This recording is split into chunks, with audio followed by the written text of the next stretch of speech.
I had just turned 19 and was staying at home from college for the next few months for summer break. My mom lives in the city in the same house I grew up in, but my dad moved into a small home outside the city. It was backed up to the woods, and I always felt so relaxed while I was there. Just being away from everything felt very freeing. Anyway, over the course of the summer, I got the idea to go camping for just a night somewhere in the woods behind my dad's house. I had all the gear already, and I'd gone camping before, so it just seemed like a harmless fun night. I didn't plan on going far out, maybe just walking for a half hour, then finding a good spot to set up, so I left about 2 hours till sunset. I walked with no music or anything, just soaking in the environment and sounds of nature, until I made it far enough out to start setting up my gear. I pitched my tent and got a fire going, then relaxed as the sun set and the woods fell quiet. A couple hours into the night, I went to bed. I had planned to leave in the morning, but when I woke up, I felt like hanging out for a little bit longer.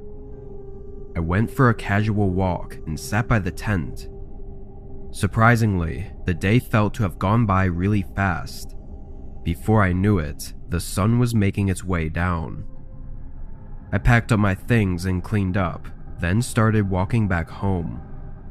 I walked between the trees, having a conversation with myself in my head to pass the time. But as the sun started getting lower and lower, I realized it had been a while since I'd left. I stopped and lifted my head, looking around. I didn't really recognize the area. Obviously, there was no path, so I could have just been walking in a slightly different direction, but something seemed wrong. After an entire minute of looking around, though, I honestly had no clue which way to go. If I had been going in the right direction, I should have been home already, or at least to the road that my dad's house was on. Racing the sun, though, I decided to just continue in the direction I was going, hoping that at some point I'd reach a road. As I walked, the woods got darker and darker, sending me into somewhat of a nervous breakdown. I was looking everywhere for anything to tell me where to go, but now the woods were too dark to even see anything further than 30 or 40 feet. But then I saw a light flickering in the distance. I got excited, walking quickly toward it until I could make out a dark house sitting in the middle of the trees. I thought it was maybe one of my dad's neighbors, or that it would at least lead me to a road that I could walk along. But as I approached the opening in the woods, I didn't see anything. No roads, no light from other houses, and not even a gravel driveway.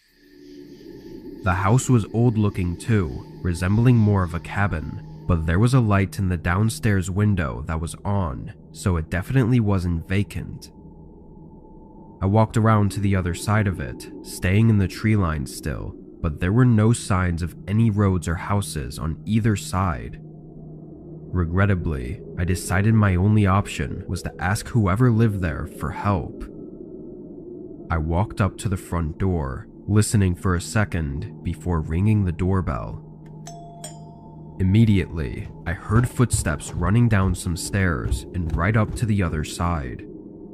Knowing they were probably looking at me through the peephole, I called out to them. "Hi, sorry, I'm just lost. I was hoping you could tell me which direction the nearest street is." There was a pause, then they opened the door. 2 men stood there, both looking to be in their 40s and appearing kind of disheveled. One of them took a step forward and looked outside behind me at the tree line, as if looking for anyone else.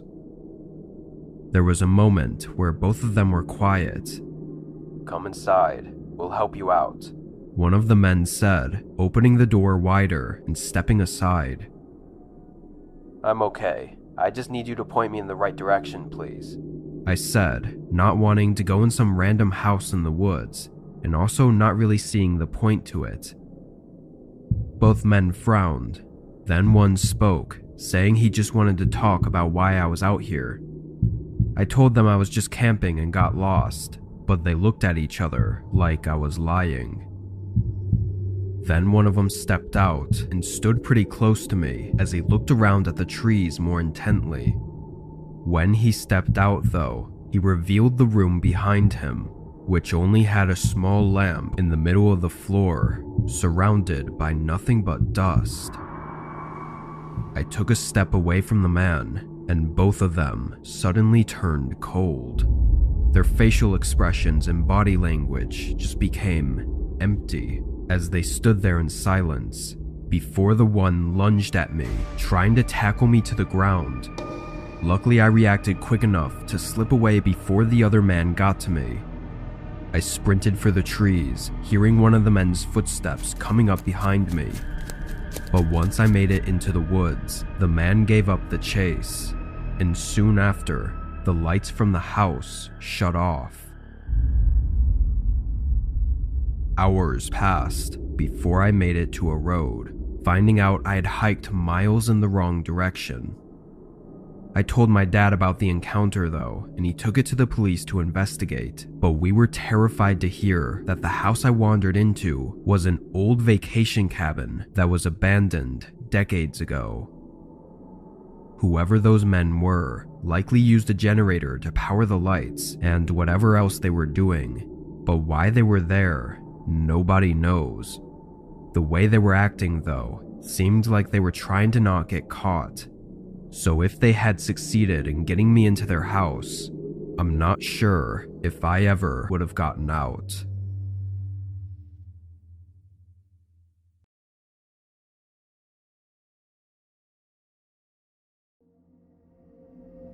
A year ago in early winter, I went hiking for a weekend in a national park not far from home.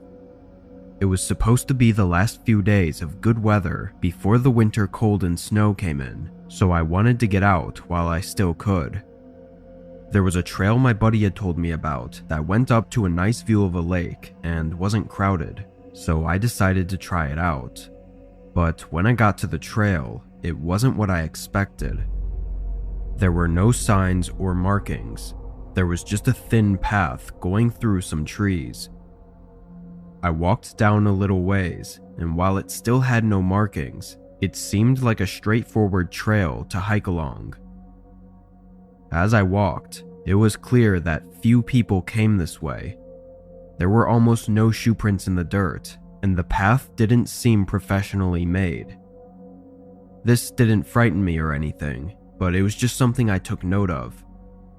The forest along the path was really nice though, full of wildlife and falling leaves from the changing season.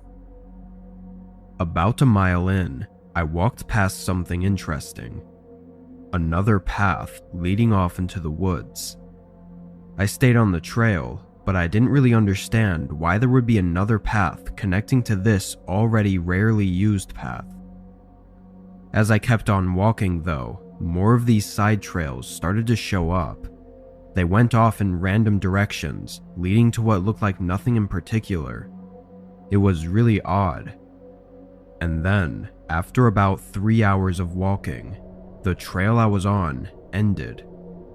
Just like that, there was no more path to follow. All that was ahead was an endless row of trees and forest.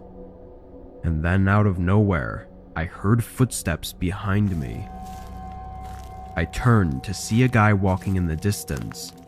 He had a ripped up jacket on and no backpack, and strangely, he was walking across the trail I was on, onto one of the side paths. It didn't look like he saw me, he was just looking down and walking. The way he walked though, and how he looked, made me a bit creeped out, so I made sure to not be seen as I watched him walk into the woods. By then, it looked like there wasn't much daylight left, and I decided to just abandon finding the lake and just hike back to my car. However, it only took me a few minutes to reach an intersection of paths that I didn't remember before. Immediately, I thought about how the one path ended so abruptly, and how that probably meant that at some point I went onto the wrong trail. I looked down, trying to see if there were any shoe prints of mine that I could follow, but I didn't see any. Then I heard it again. Footsteps behind me. I turned and looked out into the forest. In the distance, that same man was standing and facing me. He didn't move or say anything. He just stood there as if he were watching me. After a moment, a chill ran through my body, and I turned to take whatever trail was in the opposite direction of the man. I quickly hurried, checking behind me multiple times, but after a few minutes, I'd lost track of the man. I went down this trail for over an hour, still worried about both being lost and the strange man. After a while of walking, I moved off the path and leaned against a tree, taking a break to drink some water, and not even a minute passed before I heard those same footsteps. I stayed where I was, behind the tree, as the sound of their shuffling steps got louder and louder, until the man walked right past the tree I was behind. He looked focused on the path ahead, like he thought I was still walking, but there was no doubt in my mind that he was following me, or at least trying to. Once he was gone, I took the opportunity to run back the way I'd came, getting to the intersection and choosing between two other paths that were in the right direction.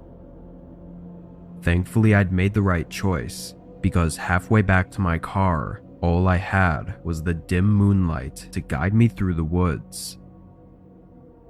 All I can say is that that man I saw didn't look like he was out there just for a hike, and based on the way he was acting, I think he had some terrible intentions that I may have just barely avoided.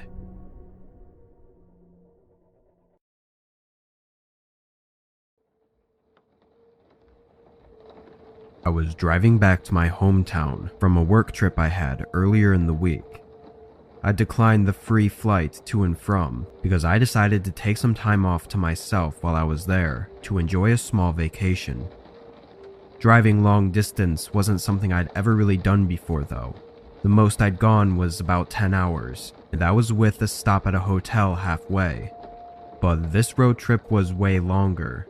It was nearly 20 hours, and I had only scheduled a single hotel, but just because I'd never driven that long before didn't make me think I couldn't do it.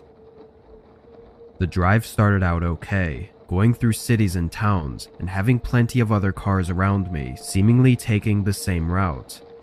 As I got further out though, cars became a lot less common and the towns had pretty much disappeared.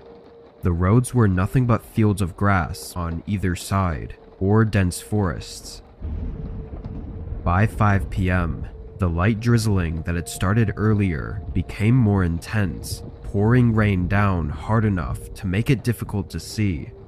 It seemed like the more I drove into this forested area, the harder the rain fell. I'd hoped it would stop by sunset, but it didn't. I was now really focused on the road, driving really slow and trying to make sure I navigated the road carefully without sliding into a ditch. I drove through this awful rain for probably an entire hour past sunset when I started to realize the road was getting a lot more winding rather than straight. It began taking me much deeper into the forest, where the trees were close together and blocking all views. After a while, I started getting nervous, thinking this was really odd for a highway to be like this. I slowed down and pulled off to the side of the road, stopping on the shoulder. I took my phone out and tried searching up the directions, but there was no service. All I'd remembered of the route was that I had to take the same highway pretty much the entire way there. Maybe I was on the right road and was just paranoid, or maybe I'd been focusing so hard on trying to see through the rain that I'd accidentally merged onto a different road. The problem is that I had no way to figure out which of those two possibilities was right. I looked out the windows in hopes I'd see a sign or anything that could give me an idea of where I was. All I could see through the harsh rain were the woods all around me, fading into total black beyond my headlights. But then, only a minute or so after I had stopped there, a light came up behind me. I looked in the mirror as it got brighter, rounding one of the corners and coming toward my car. Their headlights were so bright, I couldn't even see their car though. All I could see was the beaming glare in my mirrors.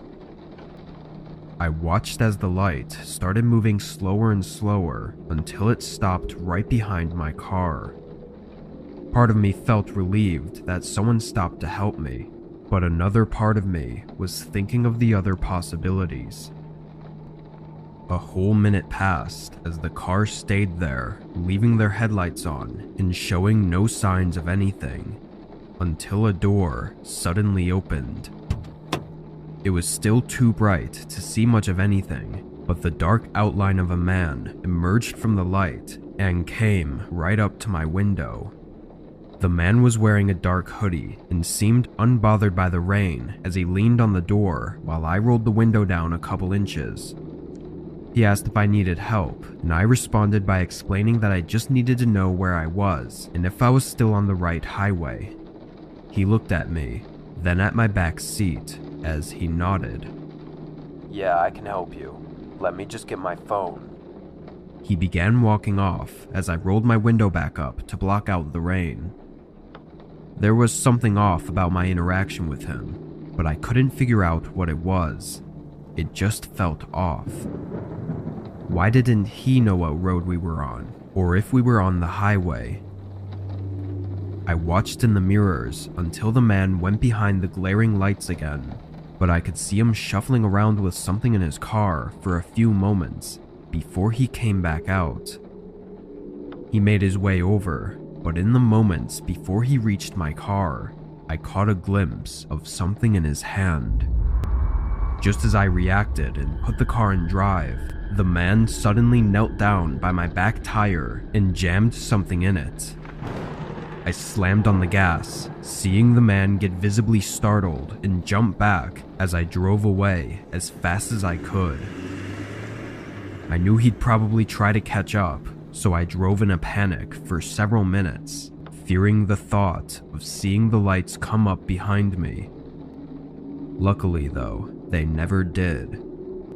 I made it about 3 miles before I finally happened upon an intersection with a sign for a gas station up ahead.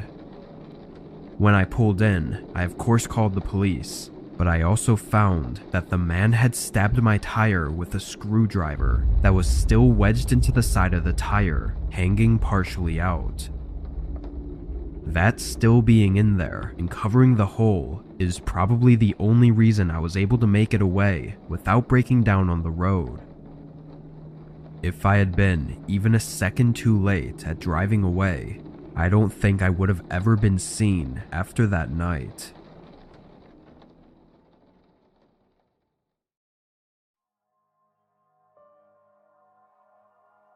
When I was a kid, between the ages of 14 to 16, me and my friends were really into hanging out anywhere other than our houses.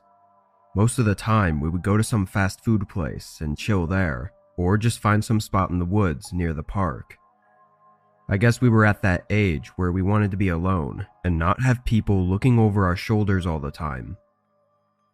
The only problem with this was that on the weekends, when we'd be out late, most stores and dining areas closed before we were ready to call it a night. During winter break one year, we ran into this problem a lot. We'd go to the parks to hang out, only to find that even in the late hours of the night, there would be multiple other groups that had the same idea. Then one night, my friend JT brought up his parents' old farmhouse, saying it could be a cool spot to explore and that nobody else would be there. He'd mentioned it a few times before this, but we never thought much of it until that night. JT drove me and my other friend, Paul, out into what looked like the middle of nowhere, arriving at a wooden fence. The fence was closed off with a chain, since it was a private property, and JT didn't have the key to it, so we parked and hopped over it. From the edge of the wooden fence though, The first thing I realized was that I couldn't see the farmhouse. Yeah, it was dark out and there were no lights anywhere, but I couldn't even make out the shape of the house in any direction.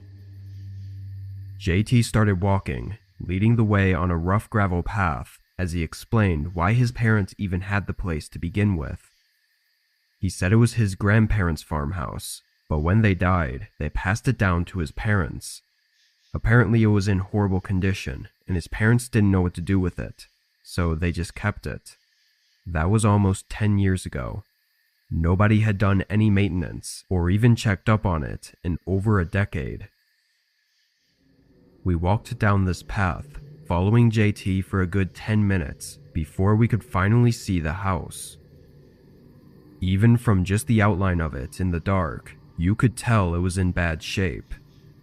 Part of the roof was dipping inward like it was about to collapse, and some of the siding panels were hanging from the wood. All of us were quiet now, just looking at it as we walked closer. When we got up to the front of the house, the door was covered by a large sheet of wood, so we went around to the back where the door was completely missing. We each turned on our phone flashlights and stepped inside. Surprisingly, the place wasn't really trashed like we thought it'd be. Most of the furniture and stuff didn't seem to have been moved very much.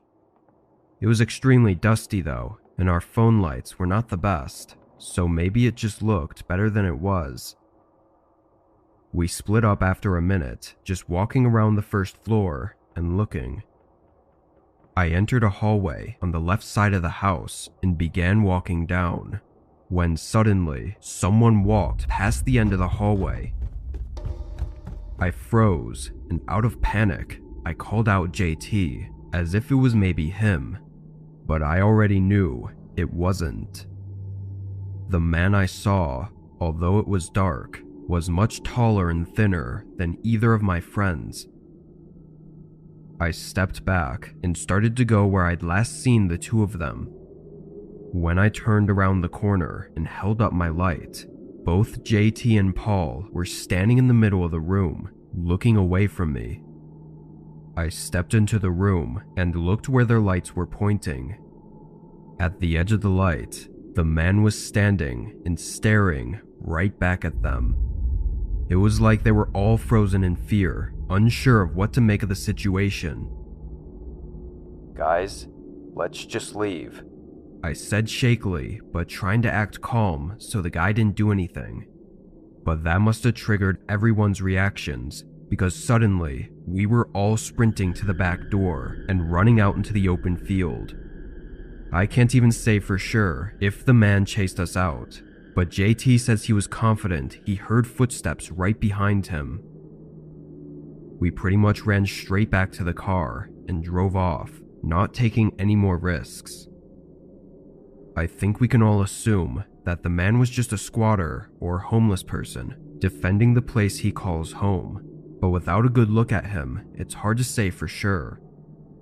JT said he'd tell his parents about it so they could lock down the farmhouse, but he never went through with it because he was worried about getting in trouble for going there. Whatever happened that night remains the most horrifying experience I've had, and if JT was right and the man was trying to chase us, then we got really lucky to have all gotten out unharmed.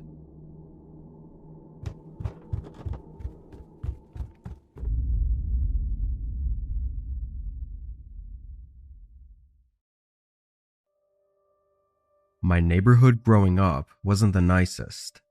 Everyone who lived there was there because they couldn't afford anywhere else, not because they wanted to live there. A lot of the houses were extremely small and old, and even the businesses in the town had trouble staying open for more than a year or two. When I was young, it was pretty common for us to go to these houses and businesses that had been abandoned and just mess around in them. The police had to have known this was going on, since every kid in town was doing it, but they didn't do anything about it. Anyway, when I was really young, my elementary school shut down, and the building was never repurposed. So when I was older and exploring these rundown places, I was intrigued to see what the school looked like now. On a Saturday night, my buddy Ryan and I went to the school. We didn't have cars, so we had to walk about 4 miles from his house to get there. This building, even before it was abandoned, I always found a little bit creepy. It was on the edge of town, buried in the woods with a chain link fence around it. It just really did not seem like a place for an elementary school. We climbed over and went to the side of the building to see if there was a window to get in from. Lucky for us, almost every window had already been smashed open. I jumped in first, followed by Ryan. The first thing we did was just stand there and listen to hear if anyone else was inside. There was this very loud, hollow creaking noise the building was making, but it sounded like we were alone. We walked down the hallway, peeking into some of the rooms. It was a very strange feeling to be back at the school after so many years and see it in such horrible condition. We passed maybe 3 rooms, walking slowly and quietly, before a sudden thud echoed throughout the entire building.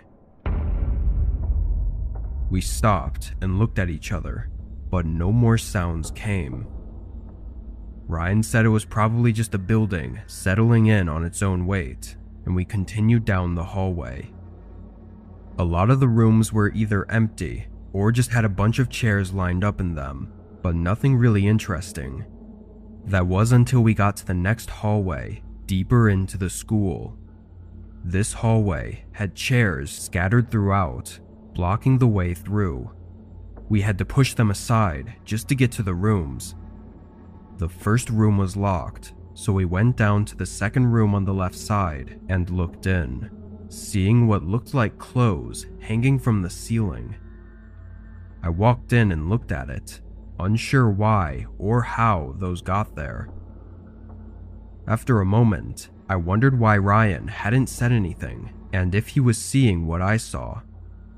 I turned around, and as my head moved across the room, I caught a glimpse of a figure in the far back.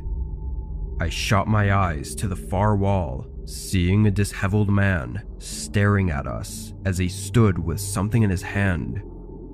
To make it all worse, he had almost no clothing on. I quickly glanced at Ryan, who had his eyes fixed on the man as well, before he grabbed my arm and pulled me back into the hallway.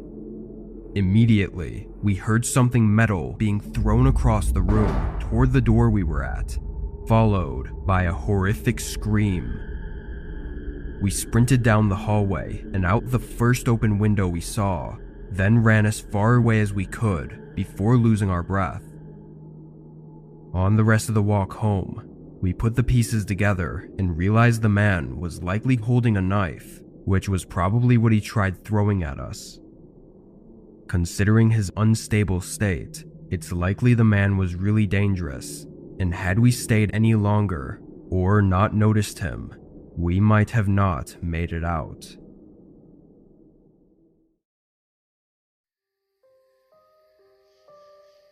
This was only a year ago. At the time, it had been a while since my last camping trip, and for a few months leading up to this, I was just really wanting to get out and camp like I always used to do. I finally had gotten some time off work and planned out a trip right away. There were some mountains not far, about a 2 hours drive from me, and there were plenty of trails on it. I scrolled through the pictures, but eventually just decided to choose once I got there. I wasn't too worried about the trail, and really just wanted to sit by my tent and relax for most of the time. I drove up to the mountain with 4 days worth of camping supplies and food. This wasn't really a popular mountain that people came to a lot, so there weren't many parking areas. I ended up finding a dirt plot on the side of the road and parked there, then got out and started walking along the road until I got to one of the camping trails. On the very grayed out map, it showed that the trail went a few miles into the forest and up the mountain, then split into 3 different paths that led to camping spots. I figured this would work, so I started the hike. It took just under 2 hours to get to the 3 paths. I saw no difference, so I just went with the left one. About 30 minutes later, I came up to the camping grounds. All it was an open area with less trees. Nobody else was there, and it didn't exactly look like anyone had been there in a long time. Everything had grown over, to the point where if there wasn't a direct path leading to this place, it would just look like any other spot in the forest. I tossed my bags down by one of the trees and built up my tent, then sat on a log and ate my lunch. After that, I kinda just sat there, writing in my journal and listening to the birds. Once the sun was starting to get lower, I had to get a fire going to keep me warm, so I got up and walked around the perimeter of the camping grounds to find sticks to use. But not too far from my tent, I found something strange. A path leading off into the woods. Not a regular trail though. This was very clearly a footpath formed by someone walking that same route over and over. Usually these types of paths grow over quickly when not used, so the fact that it was so clear and noticeable was odd. I finished collecting sticks and prepped the campfire, but something about that path made me feel uneasy, and I just wanted to check what it was before camping the night right next to it. I grabbed my bag and started following the thin path. The more I walked on it, the more sure I was that someone was here recently. After a 15-minute walk, I reached the end. Out in the woods just beyond the path, there was a small cabin. It looked like it was decaying and abandoned. The wood was splintering, with entire boards missing, and the door was left wide open. I walked up to it and looked around, wondering why a footpath would lead to an abandoned hut in the woods. It was too far for someone to just stumble upon it. Curious, I peered in through the doorway. It was dark inside, and I couldn't really see much, but I could tell that it wasn't empty. There were things in there. I was about to take a step inside, but a sudden voice from behind me startled me away. Leave. Go away. A man said sternly, almost angrily. I faced him, standing about 10 feet away. The man told me again to leave, and without saying a word, I did as he said. As I walked away, I looked back once, seeing the man standing at the end of the path and watching me to make sure I was leaving. Once I got back to my tent, it was already dark out, but I was not going to stay there. I quickly packed up and left, dangerously hiking in the pitch black with just a flashlight until I got back to my car. I don't know what was going on there, but what frightened me so much was that I was immediately sure that the man I saw did not live there. He was wearing regular, clean clothes and had no signs of even being out there for more than a couple days, which makes me question why he was out there and why he needed me to leave. And how did the footpath form if he didn't live there? Or was there someone else that did? The whole thing has me asking 100 questions, and I don't think there's ever going to be answers. I'm 26 years old, and this year I settled on a house. I'd been living with my roommates for the past almost 8 years, and seclusion is something I value, so finally buying a home for myself was a huge achievement. It was in a neighboring town about 2 hours out from where I used to live. This town was much smaller in scale and had way less buildings. That's not to say every house was on a farm or anything, but the neighborhoods were definitely not full of close together rows of houses. They were spread out, separated by fields of trees and grass. The home I bought was no exception, being modest and among the less expensive side of the housing market. It was out in a forest a few miles away from the market center in the town. On the day I moved in, I still hadn't met anyone in the area, not the neighbors or the townspeople. And with the house being so far out, with trees blocking the surrounding views, it really felt like I was moving out into the middle of nowhere, completely alone. Saying it like that makes it sound more eerie than it really felt, but it wasn't all that comforting of a thought either.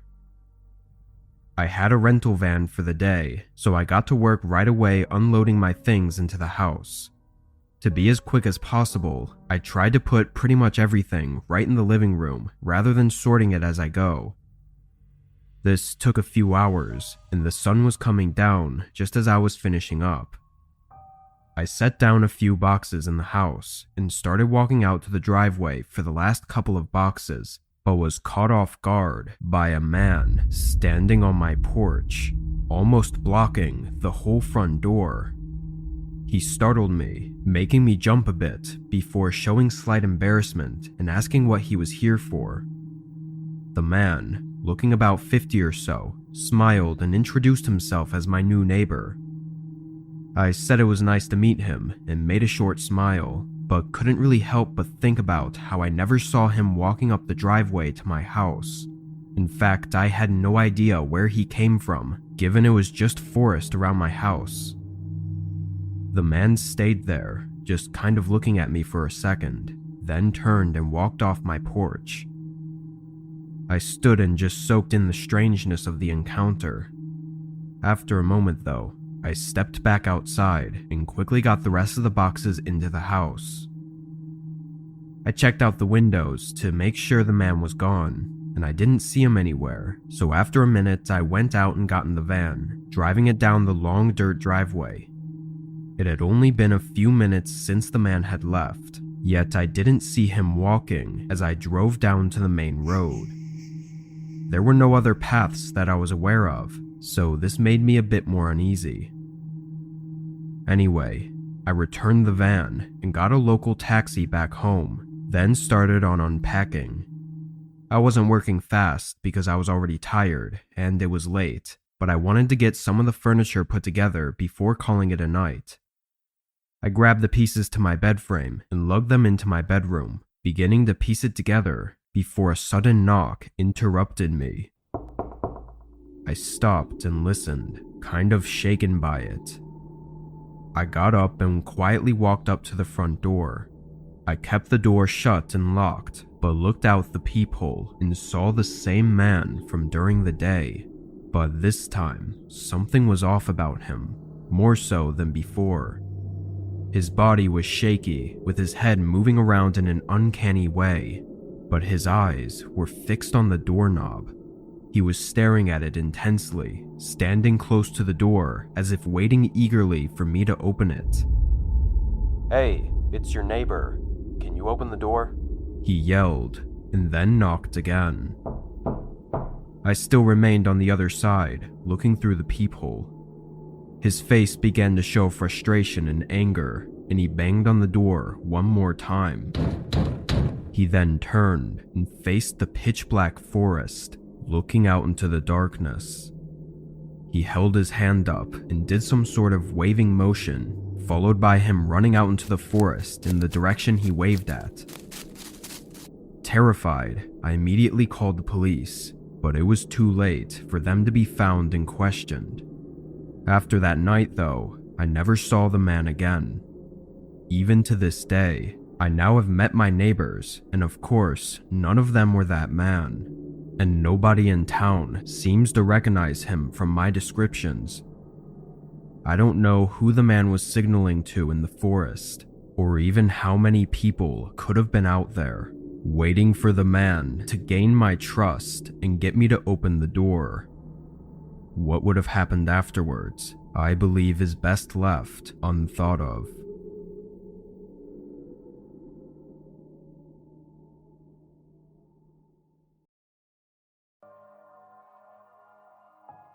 I was driving on the empty highway, fighting to keep my eyes open. It was well past 1 a.m., and I couldn't help but look at the GPS every few seconds, hoping the estimated arrival time would somehow go down faster. I'd been on the road for a dangerous 15 hours straight, only stopping for food and gas on the way to my new home. I'd been forced to move for work, yet funnily enough, it was work that never let me take a trip to see the place I'd be moving to. Finally though, I made it to the highway exit and into the town I'd be living in. It was dark, so it wasn't exactly easy to see what everything looked like, but I could see enough to tell it wasn't as good as where I'd lived before. Most of the buildings looked like locally owned and run shops that were far from what I was used to. Along with that, most of the lights were off. When I got to my neighborhood though, it wasn't all that bad. The houses were pretty regular, sectioned close to each other. I pulled up to my house and parked on the side of the road, then got out to see the place I'd be calling home for the next year. From the outside, it looked like all the others, but what really mattered was the inside.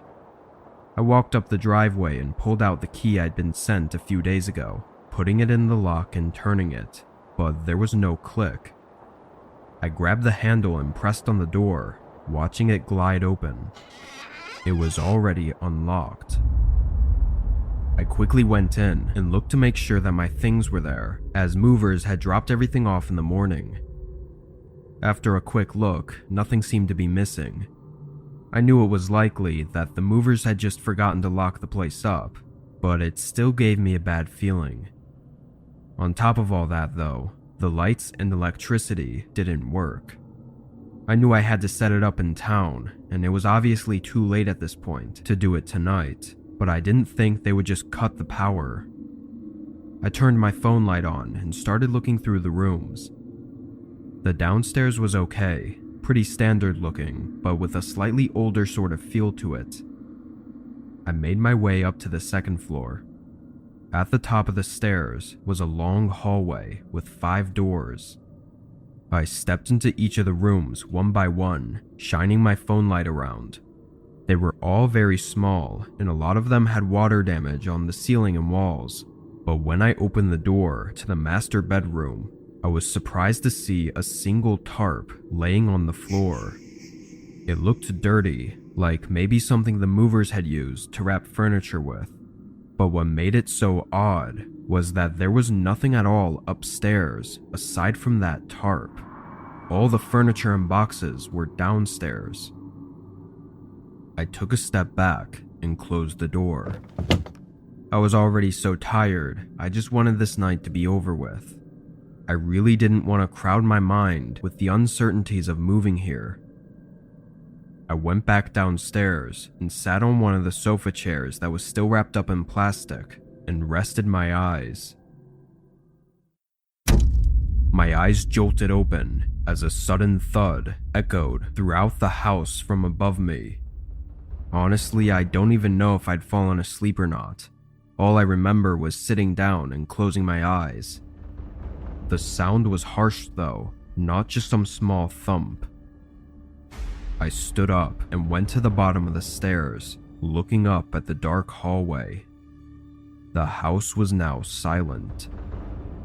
I must have stood there for a whole minute before taking my phone out and turning on the flashlight, then slowly walking up the creaky stairs. When I got to the top of the steps and shined the light down the hallway, I immediately saw the door at the far end was slightly open, and the unmistakable outline of a figure was standing between the crack in the doorway, looking right at me. I almost fell backwards down the steps as my immediate reaction was to turn and run. I sprinted for the front door and straight out into the driveway and into my car. I thought about driving away, but knowing literally all of my things were inside that house, I wanted to make sure whoever was in there didn't make it out with anything. I called 911 and waited for their arrival on the side of the road. During the whole 5 minutes, I never saw any movement in the windows or anyone leave through the front. When the police searched the house though, the back door was wide open. It was obvious to them that whoever that was had been living inside the house probably since it had been vacant over the past couple months. At first I thought they were talking about the attic, since I'd looked through all the rooms and saw nothing but a tarp, but there was no attic. They were talking about the master bedroom, which meant that when I was looking around upstairs that night and I opened the door to that room, it's likely that the person was hiding along the wall, probably right behind the door. And if I had gone further inside the room to investigate the tarp and look around, there's a chance that I wouldn't have made it out.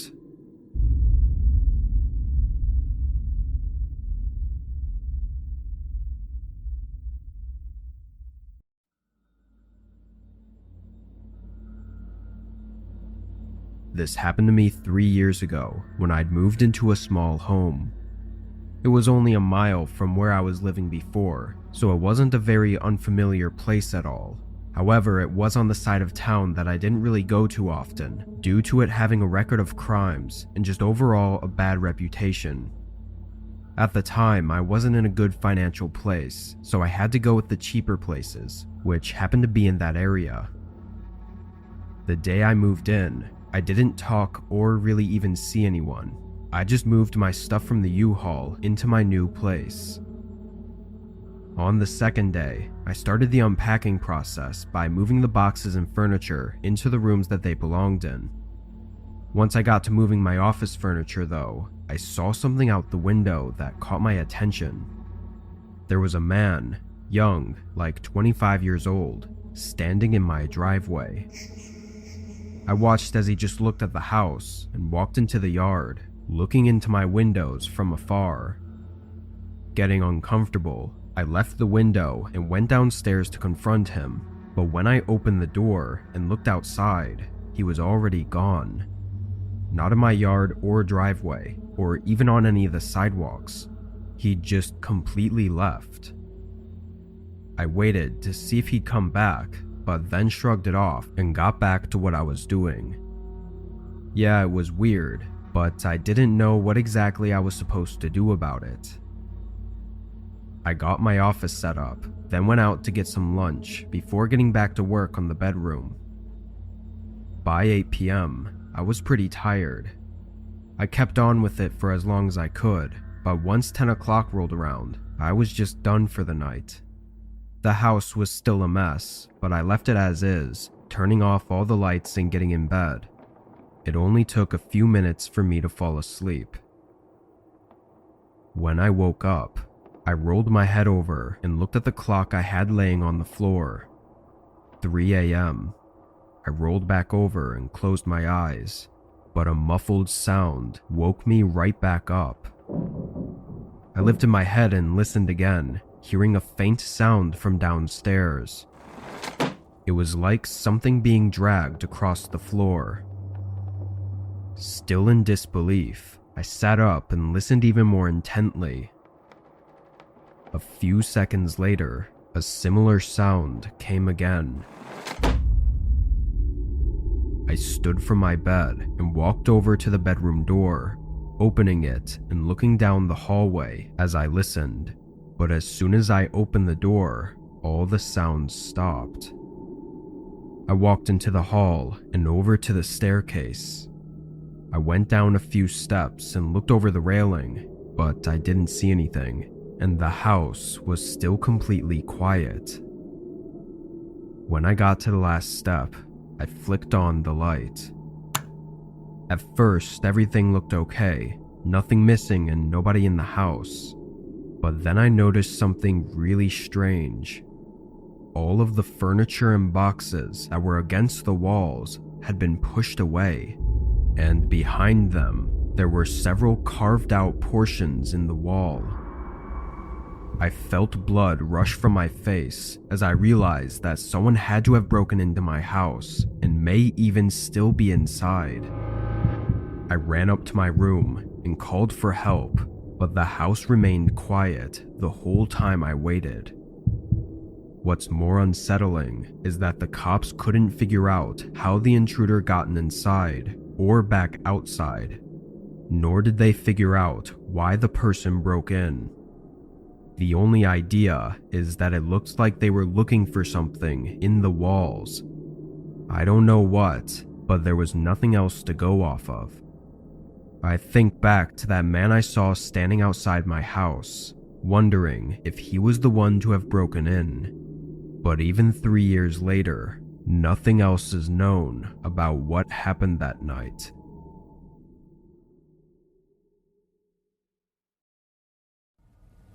I was homeschooled growing up. This happened when I was about 14, I think. I'm the oldest among my siblings, and I have 2 younger brothers and 2 younger sisters. One time, I was going through a regular school day. We could do school sort of wherever we wanted in the house. On this particular day, I remember that I was in my bedroom, which was on the first floor. I was sitting at my desk, which faced the wall. My siblings and mom were in the living room or kitchen, where she was teaching them. I was working on some type of assignment. I don't remember exactly what. I was trying to get it done though, because once I got stuff done, school would be over for the day. That was the nice part about being homeschooled for me, because I could get all my stuff done in like 2 or 3 hours sometimes. So as I was racing to complete my assignments and bring it to my mom, I got really focused.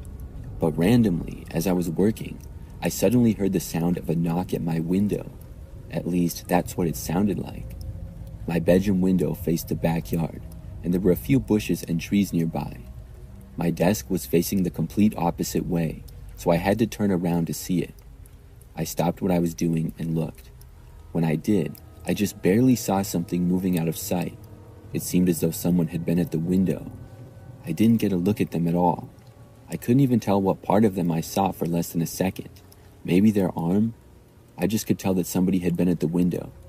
It was really creepy because it was broad daylight and our neighborhood was not known for random prowlers. So I got up and went over to the window and looked out. I didn't see anything at first. I looked all around the yard, at least what I could see of it. I couldn't see everything, but I didn't see a sign of a person back there. They would have had time to move out of the backyard though. I figured that it was somebody walking through our backyard to get to another one or something. Maybe it was even somebody trying to break into our house, but they saw that someone was home and went away. I found that to be unlikely, but still was a creepy thought. After looking around for a minute or two, I went back to my desk to continue working. I went back to my homework and soon was focused on that again. I would say about 5 or 10 minutes went by. When I was still at my desk, I got a bad feeling. It was the feeling like I was being watched or something. I was just creeped out, and I figured that I was still spooked from what happened earlier. So I stopped what I was doing and turned around. I looked to the window again, but this time, there was a man right outside. He had dark hair and was just staring at me from the other side of the window. I was so surprised that I couldn't move for a second. I really didn't think that the person would come back. I didn't know what he wanted or what he was doing here. The man stayed there, just staring at me with minimal expression on his face. This went on for what felt like a long time, probably about 20 seconds. Then I finally got up. I ran out of my bedroom and went for the living room. My mom was there with all my siblings, and she was working with them as they did their school. She saw me come running in, and I said that there was a man at my window. My mom came back to my room with me, but when we got there, the guy was gone. We looked out all the windows, and after I described what happened, my mom called the police. They came out and searched our property, as well as looking around the neighborhood, but they never found the guy. He must have actually left for good that time. I spoke with police for a bit, and then they left. For the next month at least, I didn't study alone in my bedroom. I also covered my windows almost all the time. The whole situation really freaked me out, but luckily nothing like that ever happened again. I'm not sure why the guy came to our yard and looked in my window. I'm just glad that he never returned. When I was a kid, we moved around quite a bit. My dad was always changing locations for his job, and I sort of got used to it.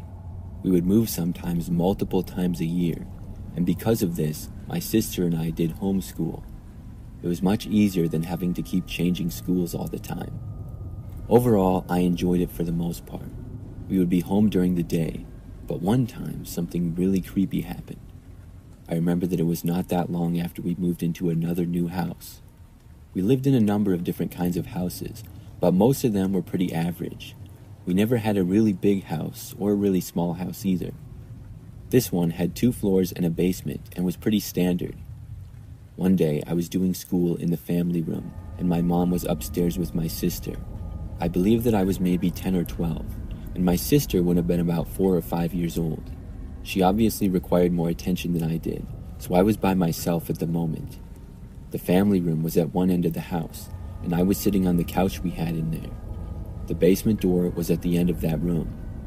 As I was looking down at my book, I heard the sound of the basement door opening. At first, I assumed that it was my mom. I mean, who else could it be? And I was pretty invested in what I was reading, so I wasn't giving it much thought. But after I remember about a second or two, I realized that my mom was upstairs with my sister. That couldn't be her. Then I looked over and suddenly felt really nervous. When I looked to the door, I saw somebody start to enter the family room. They were maybe 20 feet away from me. I jumped up from the couch and ran out of the room. I'm not sure if the person saw me or not, but I never saw them. I just saw their arm opening the door and then them starting to walk out. It looked to be a man, but beyond that, I couldn't tell anything, because I never got a look at his face. I ran to the other side of the house and I wanted to go upstairs, but for some reason, I panicked and I went into a bathroom instead. I'm not really sure what I was thinking looking back. I just know that I got in there and I locked the door. When I did, I felt a little bit safer, but I still didn't know what to do. I had no phone and didn't want to call for help. I heard footsteps moving through the family room not that far away, but I didn't hear them for long. As it was, I couldn't hear very well being locked in the bathroom. But after like 10 minutes of not hearing anything, I had no idea what to do. I was worried for my mom and sister that were upstairs. I thought that I would have heard it if the intruder went upstairs, but I wasn't 100% sure, so I decided to go up and see. I gathered up the courage and then slowly and quietly opened up the bathroom door. When I did, everything seemed quiet and normal. The staircase really wasn't that far away. I ran for it and then went up the stairs. I then went down the hallway and found my sister's bedroom. The door was mostly shut, but not all the way. I went inside to find my mom reading a book to my sister. I was glad to see that they were okay, and they seemed to have no idea that anybody else was downstairs. I told them what I had seen. At first, they couldn't believe it, but I also wasn't the type of kid to make stuff up. We didn't know where the man had gone, so we all stayed upstairs and my mom called the police. Then we all waited up there. The police arrived about 10 minutes later. In the time that we were upstairs, we didn't hear anything at all. I kind of thought that the person had left. The police came inside and searched the entire house. Surprisingly, they found a man hiding in the basement. He was arrested and did not say anything. We were all very shocked, but also very relieved that he was now gone. We didn't know how long he had been down there, or how he had even got in. The basement in our house was rarely used, and mostly just extra storage for us. Nobody went down there on a regular basis, so it was a good place for him to hide. I'm not sure why he came upstairs or what his plans were. Luckily, nothing like that ever happened again.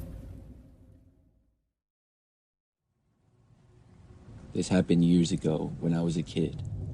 I was homeschooled up until the time that I went to high school. This happened when I was 10 years old. During this time, I lived with my parents and sister in a pretty average house. Our neighborhood was also what I would describe as average. I always considered it to be safe, and I would guess that my parents did as well. The typical school day for me was to work through these books that I had. They were basically the same kind of books that you would do in school.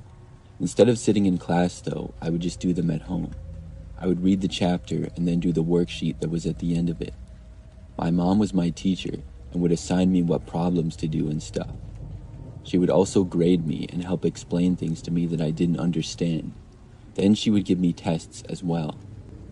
So one day, my dad was at work and I was doing school. I really don't remember why, but my mom went someplace with my sister. It might have been just to the grocery store or something. I don't recall why I didn't go with though, but I didn't. I was just old enough at that age to be able to stay home by myself. So I remember that my mom left and I was sitting in the living room at this table that we had in there. I was doing some school and working on some type of worksheet. It was probably like 10 minutes after they left and sometime in the late morning. The table that I was sitting at was sort of at the end of the living room. I remember that I was just looking around and I noticed something in one of the windows. It was a window near the far end of the room, and I saw that somebody was looking inside of it. It appeared to be a man, but I didn't get a good look at him at all. He was not looking in my direction that I was aware of. The window that he was looking in was at the front of our house. I was really creeped out by this. I got up and walked over to the window to look. When I did, he was completely gone. I didn't see the man in our front yard or in the street. I wasn't quite sure where he went, but I was just glad that he was gone now. So after that, I just went back to the table and continued my school. I'm not sure exactly how long I was doing that, maybe like 5 minutes at most. Then, out of nowhere, I heard the back door to our house opening. I was so confused at first, but then I quickly realized what was happening. The man I saw in the window must have went around to the back and entered. I didn't realize that the back door had been left unlocked, but apparently it was. Now, from where I was in that moment, I was at the edge of the living room and the dining room. Connecting to the dining room in the back of the house was the kitchen where the back door was. So the man entering the house was out of my sight, but just barely. When I heard footsteps entering the house, I quickly got up and ran into the living room. This was farther away and more out of sight of the guy. We had carpet in the entire living room, so luckily I probably didn't make much noise. I wasn't really thinking, but I knew I had to get out of there or hide. I just quickly went to the couch and then hid underneath it. The couch was large and had a decent amount of space below it, plus I was small. It was one of my favorite hiding places for hide and seek when I was younger. So after I got under the couch, I tried to be as quiet as I could. I heard footsteps drawing closer, and I got really nervous. He soon approached the living room. That was when I realized that I had to call the police. But back then, cell phones were not as common at all. I certainly didn't have one as a 10-year-old. So the man walked just inside the living room, and I was really freaked out. It sounded like he was walking closer, but not directly towards me. He seemed to walk through the living room and then towards the hallway. That led to some of the bedrooms. I felt a little bit safer when the footsteps got farther away, but I was still terrified. I looked around under the couch, and the only thing that was in there was an extra blanket and some extra pillows for the couch. I moved myself over towards the back corner of the couch underneath it. That's when I had an idea. On the right side of our couch, near where I was, there was a side table, and on that side table was a corded house phone. It was one of the several that we had in the house back then. I knew if I could just get the phone, I could call the police, but I didn't want to risk leaving my hiding place. I also didn't want to make any noise. I lifted up the trim that went around the bottom of the couch. The cord for the phone was somewhat long, and it went over the edge of the backside of the side table a little bit. I took the blanket from under the couch and moved it up against the wall and behind the table a little. Then I reached and grabbed the cord from the back and yanked on it. This pulled the phone from its place and it fell onto the floor. It hit the blanket, which prevented it from making nearly as much noise by hitting the wall or floor. Then I grabbed the phone and was able to make a call. It was also lucky that our model of phone allowed you to dial on the actual phone, and the number pad was not on the phone holder. So I hit 911, and then mostly covered the phone with the blanket so there wouldn't be any noise. I was able to just hear enough by pressing my ear to the blanket near the ear part of the phone. When the 911 operator asked me what was going on, I whispered that somebody broke into my house. I said that I was hiding underneath the couch and gave our address. I was told that the police were on the way and to stay hidden. They stayed on the line with me, and it made me feel a little bit better. Meanwhile, I hadn't heard anything inside of our house in a while. I knew that they had gone towards the bedrooms, but beyond that, I didn't know what was happening. A few minutes went by, and I remained hidden where I was. I still heard nothing. It wasn't until a couple of minutes after that I heard a noise coming from down the hallway. I couldn't tell exactly what it was, but it assured me that the person was still here and still down the hall. They seemed to be in one of the bedrooms. I kept hiding, and it felt like forever waiting for the police to get there. The person stayed where they were for the next few minutes. Then, at last, I heard some noise out front. The police were finally here. I heard some movement down the hall, and then footsteps. The man started moving back from the hallway to the living room. But he wasn't in the living room for long, and quickly moved back out towards the kitchen. It was a huge relief to hear that. He then left the house quickly, but the police caught up with him not long after. They must have seen him fleeing. I finally came out from underneath the couch. The first thing I remember was seeing some police in the front yard, and then I went over and opened up the front door. I was told that they located a man in the backyard. An officer came inside and spoke with me, and then they contacted my mom. She got home a short time later. It was a very crazy experience. After that, I wasn't left home alone for a long time, and I didn't want to be either. Looking back, I can't believe that situation worked out as well as it did. I was really scared, but I was able to do what I had to do. I feel very lucky that it turned out the way that it did.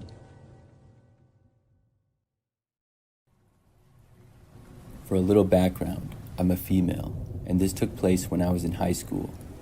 It was my sophomore year, and I would describe myself as a pretty average student.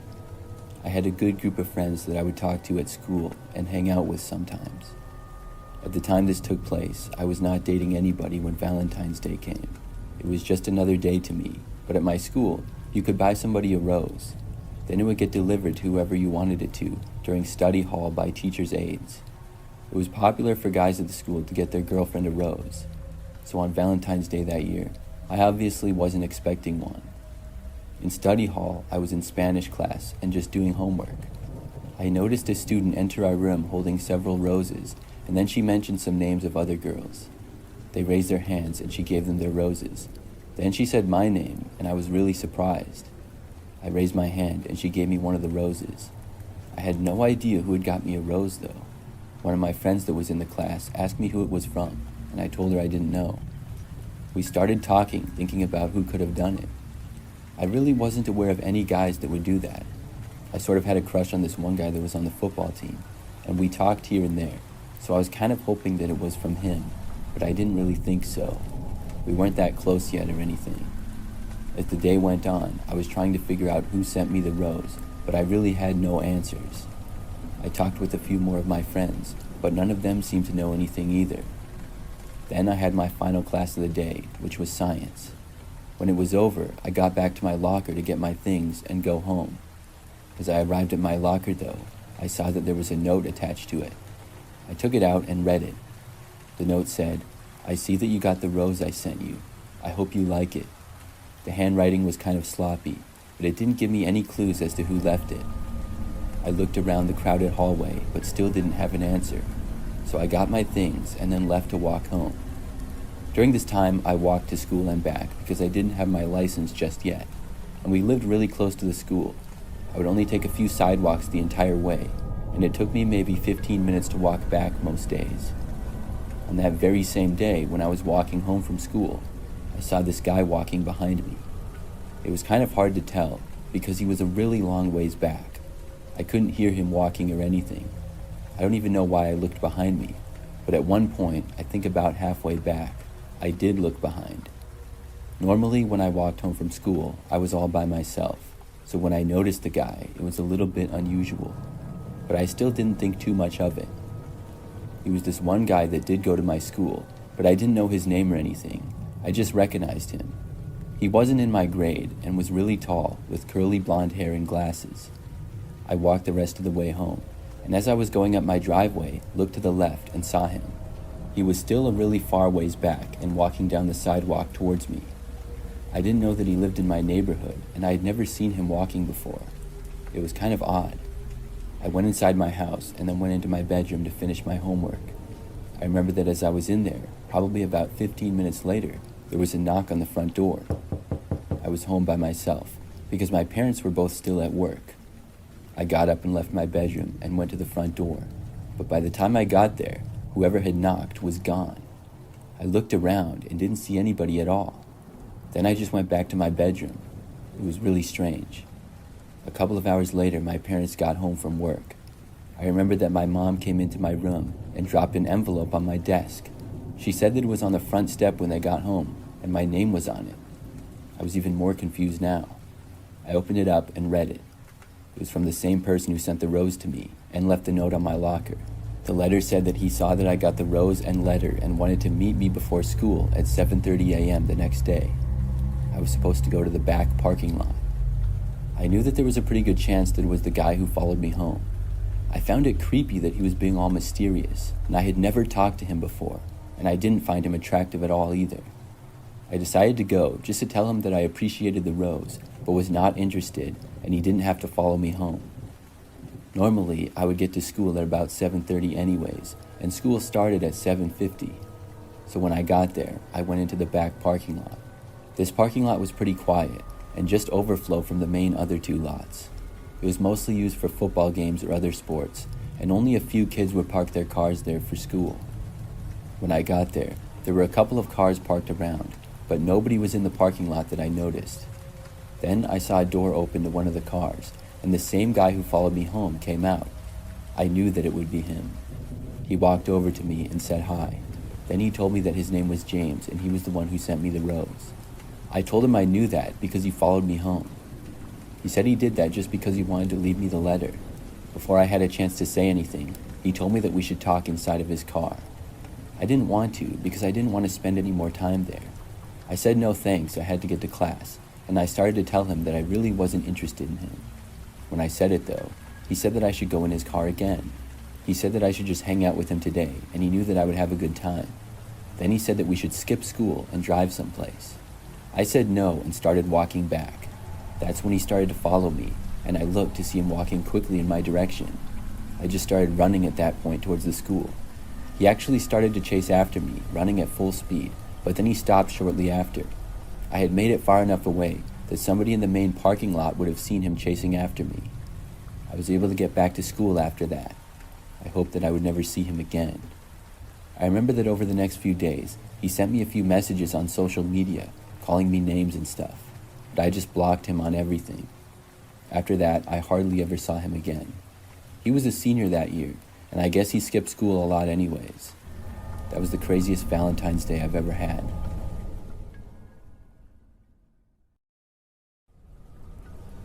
This happened on Valentine's Day last year.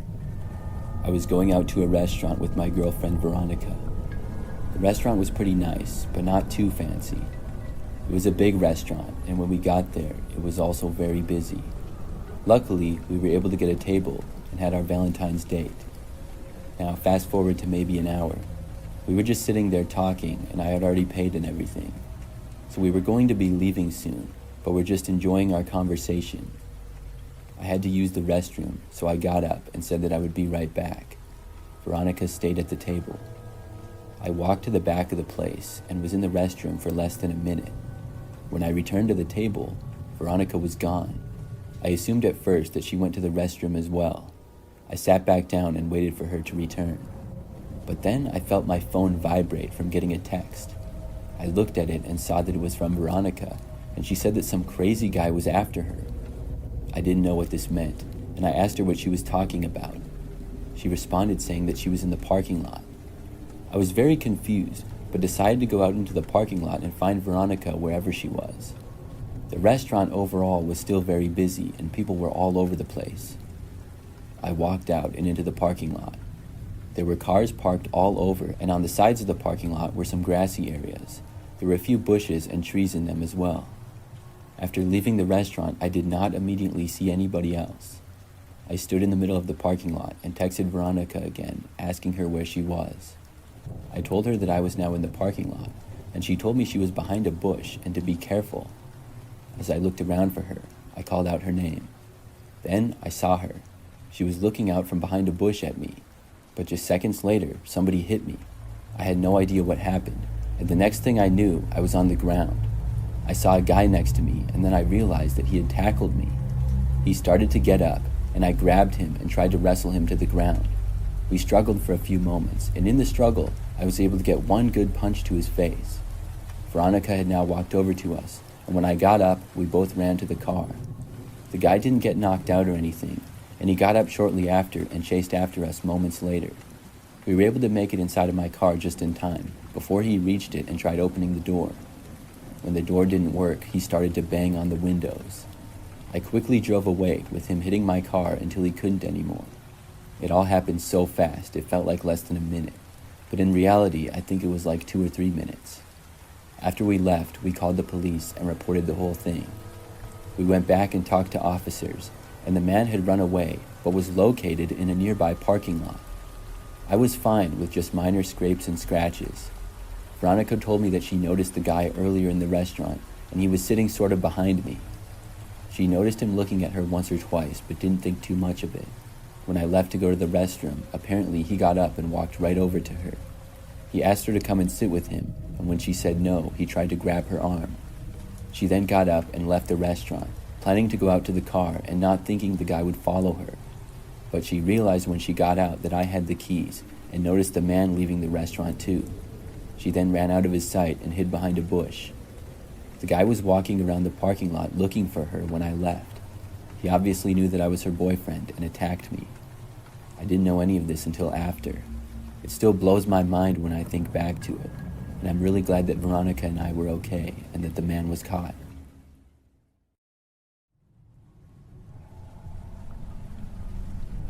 I'm a single female who lives alone in a one-bedroom apartment. I live on the first floor and moved in right around a year ago. This story takes place on Valentine's Day of last year. My new apartment was in a pretty large and new building, and I had a unit on the first floor. After living there for about a week or two, it was Valentine's Day. I got up that morning to go to work and was going to leave at 7 a.m. When I opened up my door to leave my apartment, I saw that there was a heart-shaped Valentine taped to it. When I saw it, I thought that it was something left by the apartment management. They had left me a welcome thing with some small gifts, and my previous apartment would do that sort of stuff too. I didn't even read it and just put it on my countertop to look at when I got home from work. When I got home that day, I finally read the Valentine, and I quickly realized that it was not left by management. It said my name on it, and it was handwritten. On the inside, it said that I was possibly the most beautiful girl in the entire apartment complex. The person then said they hoped we could spend next Valentine's Day together. I was really creeped out by this. The way that it was written was so weird, and I didn't know anybody there yet at all. I had barely spoke to anybody in the hallways, so obviously I had no idea who did this, but clearly somebody had been watching me. Now, just mere hours later, I was in my kitchen and starting to cook. My kitchen is at the front of my apartment right by the door. When I'm at the counter, I face the rest of my apartment, which is the living room and then the patio door at the other end. It was probably about 7 p.m. and dark outside. As I was standing at the counter, I suddenly noticed that a man was standing outside of my patio door and looking in. I didn't know who he was and had never seen him before. I ducked down behind the counter. When I looked up again several moments later, he was gone. I realized then that must be the guy who left me the Valentine, but I had never noticed him before.